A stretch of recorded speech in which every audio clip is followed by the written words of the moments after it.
All right, well, install the bracket onto the light is done. As you can see, I mean, it's pretty straightforward. This is obviously the chrome surround. This is the new light. These are the screws and everything that are supplied with this bracket. My concern is, this is the old headlight, and it would have sat like that with this bracket, which has spring-mounted adjustment. So you can tilt it up, tilt it down as it sits in the bike. Roger? Okay. So I had to take that one out.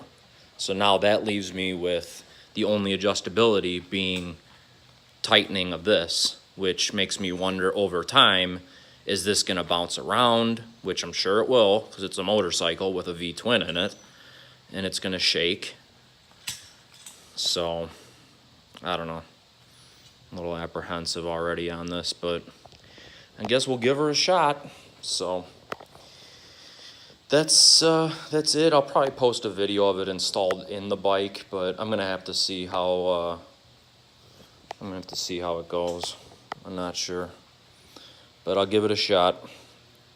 Yeah. Give a shout out to Backroad Biker, Chuck Gines. Dude's got some kick-ass videos on his feed. So, Backroad Biker, you're the shit. I love what you're saying.